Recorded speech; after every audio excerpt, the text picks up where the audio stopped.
Salam alaikum. Donc toujours dans le cadre de l'interfaçage d'une application Android avec la base de données SQLite.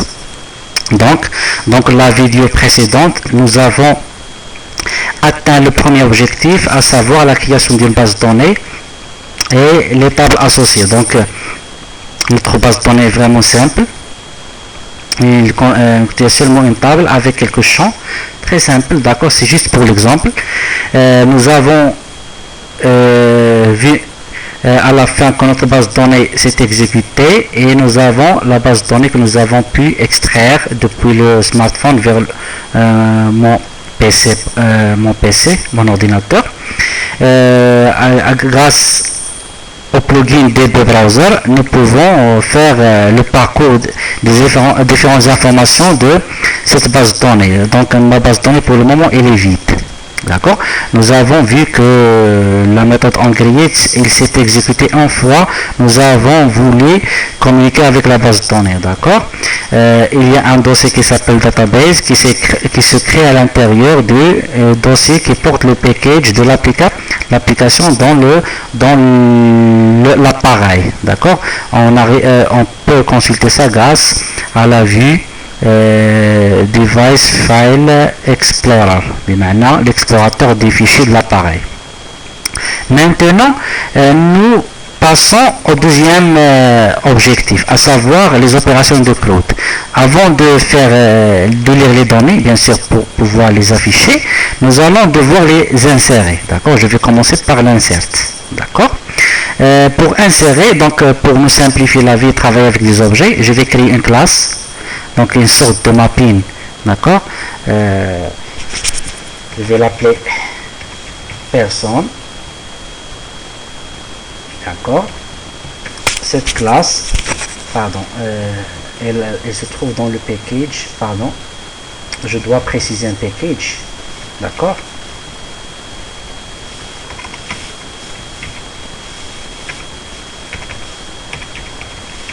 D'accord, je vais le nommer object. Move, je vais la déplacer. D'accord. Donc ma classe object, ma classe personne se trouve dans le package SQLite object. D'accord. Donc il contient des attributs qui correspondent au champ de la table personne de la base de données.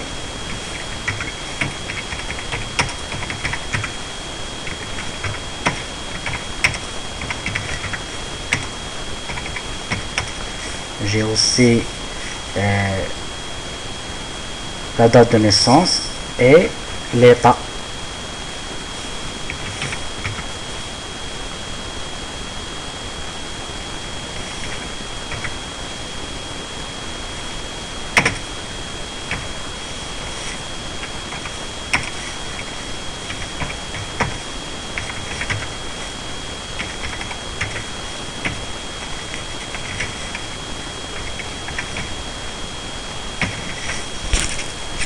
Par la suite, je vais générer de manière rapide le constructeur et les getters et les setters. Constructeur son paramètre et le constructeur de tous les champs. D'accord. Par la suite, je vais générer les getters et les setters.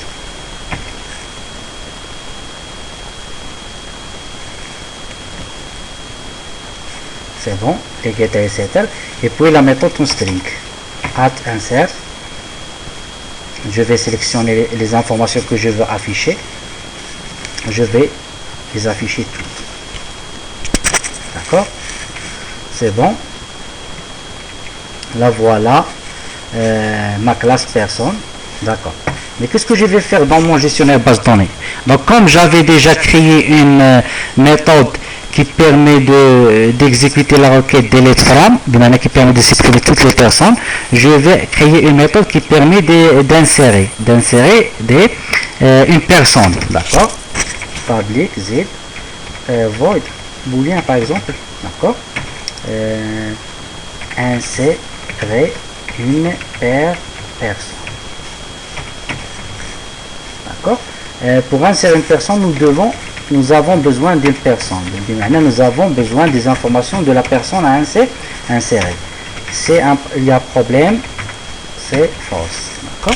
Donc la méthode insérer une personne, donc elle admet comme paramètre un objet de type personne parce que nous avons disposé des informations que nous voulons insérer de la base de données. Cette méthode renvoie un booléen, ça veut dire si tout se passe bien, ça devrait être un true, sinon c'est un false.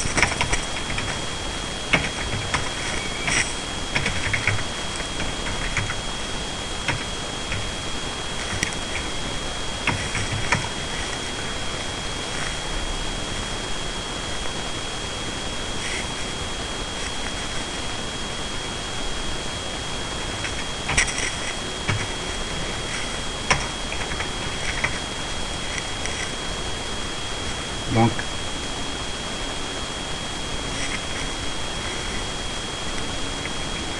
d'accord, un petit message indiquant qu'il y a problème.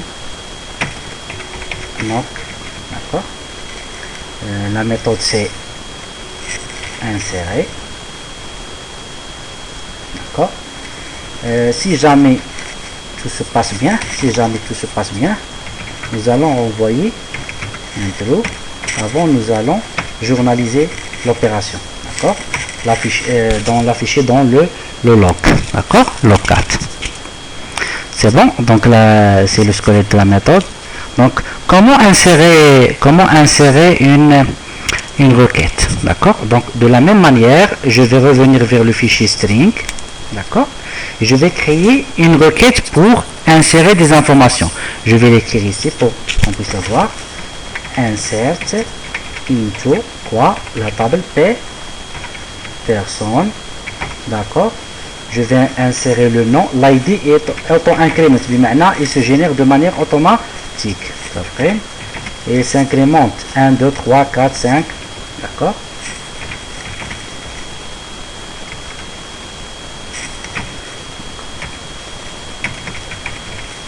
Values, je vais utiliser une requête paramétrée. Maintenant le nom, le prénom, la date de naissance et l'état. C'est une requête paramétrée. C. Je vais créer un nouvel élément dans le fichier et je mets dedans ma commande insert, d'accord. Je vais la nommer insert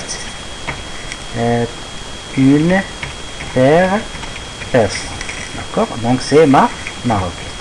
Je reviens vers mon gestionnaire et je vais récupérer la chaîne de caractères string, d'accord, insert personne égale comment, comme d'habitude à l'aide de mon contexte, get string r.string, d'accord, et par la suite le nom de la chaîne c'est insert, la voilà. Donc je vais appeler, donc je veux toujours écrire dans la base de données, c'est pourquoi je vais appeler quoi, 10. La méthode, je veux écrire dans la base de données, je veux insérer des informations et je vais appeler execute, d'accord. Donc là on a ce qu'on appelle la méthode SQL avec deux surcharges, d'accord, et elle a deux formes. L'une, elle a un seul paramètre, un seul paramètre qui est la requête si jamais la requête n'est pas paramétrée, et celle la requête est paramétrée, et elle admet deux paramètres. En plus de la requête, elle admet un tableau contenant toutes les valeurs, donc bind args, d'une manière les arguments qu'on doit relier aux paramètres de la requête. Donc là la requête c'est insert personne et par la suite nous avons un tableau d'objets, d'accord. Donc là je sais pas, donc en fait c'est un tableau d'objets, c'est pas grave, d'accord. Le premier objet c'est quoi, c'est le nom de la personne, la personne point get nom. Le deuxième élément c'est quoi, je suis l'ordre de into, d'accord, le nom, puis la personne, la date de naissance et l'état, d'accord, pardon. Le premier c'est une chaîne de caractères, le deuxième OC c'est une chaîne de caractères qui représente le prénom, troisième c'est une chaîne de caractères qui représente la date de naissance, Et le quatrième, c'est un entier qui représente l'état, d'accord? Maintenant, je vous dis personne, point, get et is est actif. D'accord? Is, donc lorsque l'attribut est booléen, donc au lieu de get, on met is. Donc ce sont des conventions. C'est pas obligatoire, mais ce sont des conventions que les développeurs Java utilisent. D'accord? Voilà, cette instruction va permettre d'exécuter la requête en lui passant les informations dont il a besoin. Ces informations, elles seront remplacées dans l'ordre, dans les points d'interrogation. Et maintenant, le nom sera le premier à mettre du maintenant, il correspond au nom, d'accord. Par la suite, get prénom, c'est le deuxième, il correspond, le troisième, c'est date de naissance, et ainsi de suite, d'accord. Pour tester ma méthode, qu'est-ce que je vais faire? Donc là, au lieu d'un knock, je vais dire OK. Et maintenant, si j'atteins cette ligne, ça veut dire que les deux lignes se sont bien déroulées, et par la suite, j'aurai forcément un return true. D'accord? Donc là, je vais tester ça. Je vais créer. Donc là, cet appel n'a plus d'importance. Ça n'a plus d'importance. D'accord? Donc ma base de données actuellement existe. Bismillah. Je vais créer un objet de type personne. Personne égale new personne, je sais pas le nom, le prénom. En fait, j'ai pas un constructeur d'initialisation sans ID.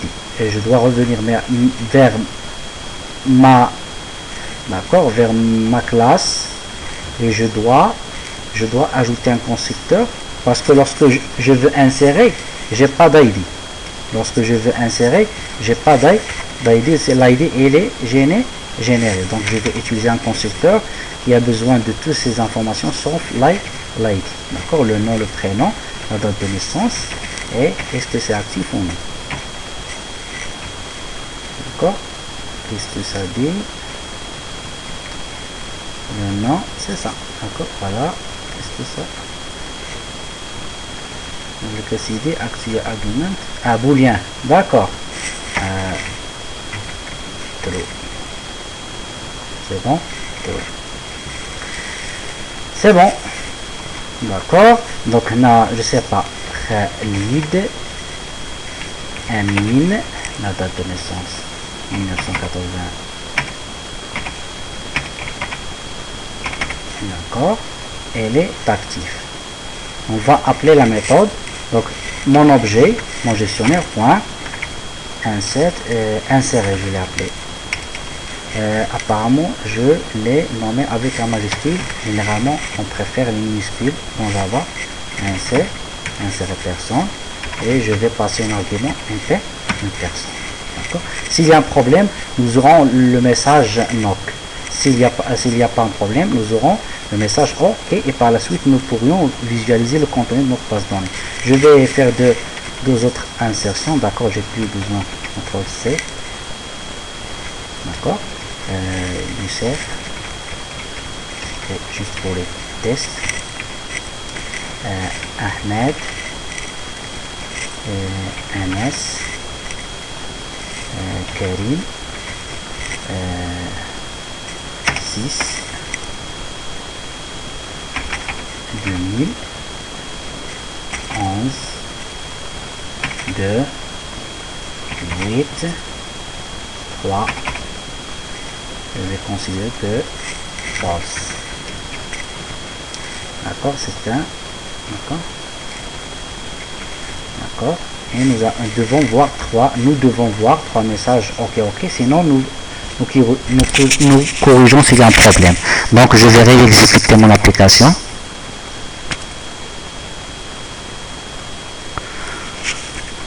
Donc il s'installe, il se relance.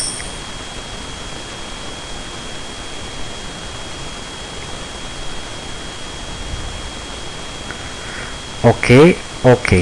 Donc normalement j'ai 3 personnes. J'ai OK, j'ai pas le knock. Normalement, j'ai 3 personnes. Normalement, j'ai 3 personnes. Je sais pas pourquoi OK et pas la troisième personne. D'accord? Est-ce que l'application... Oui, l'application est toujours là. Il n'y a pas de problème. Normalement, si jamais il y a un problème, normalement, je dois passer ici. D'accord? Build. D'accord? Run en fait. D'accord? Il n'y a pas d'erreur. Il n'y a pas de trace. Locat.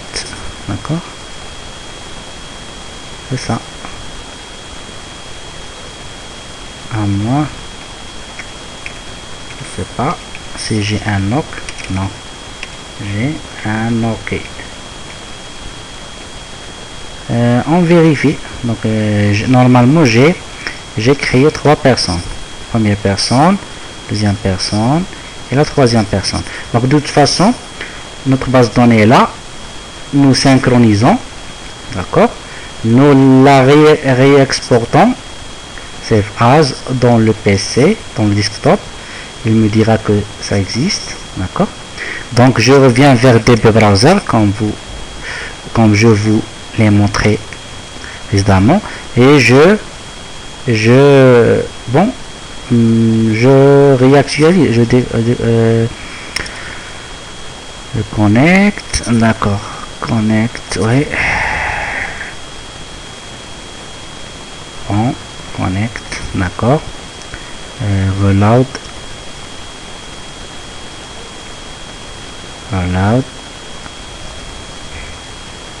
edit data, extract select statement, d'accord, non,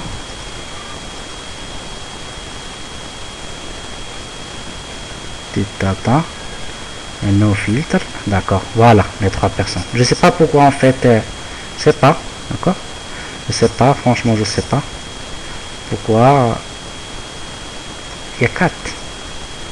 D'accord, il y a 4, je sais pas pourquoi. Donc de toute façon, j'ai les 3, en fait j'ai les 3, d'accord, je réutilise, j'ai les 3 personnes. Khalid, Youssef, Ahmed. Si on vient ici, Khalid, Youssef, Ahmed. D'accord. Donc la méthode insérer, c'est bien t'exécuter. En fait, ça j'ai 2. OK, CTRL Z dans le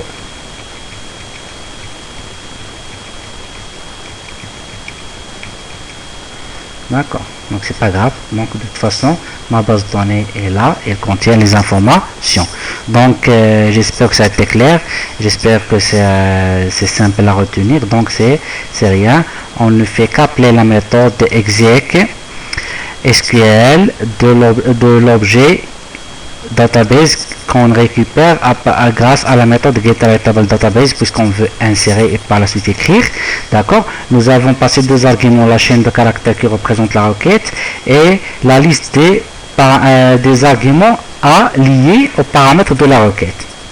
Bien sûr, il faut respecter le type et surtout l'ordre. Il faut respecter surtout l'ordre. D'accord? Pour notre base de données, donc 0 c'est false et 1 c'est true. D'accord? Donc maintenant on la voit ici. D'accord? C'est true c'est 1 et false c'est 0. Donc ça se convertit de manière automatique. Donc merci pour votre attention et à la prochaine vidéo, Inch'Allah.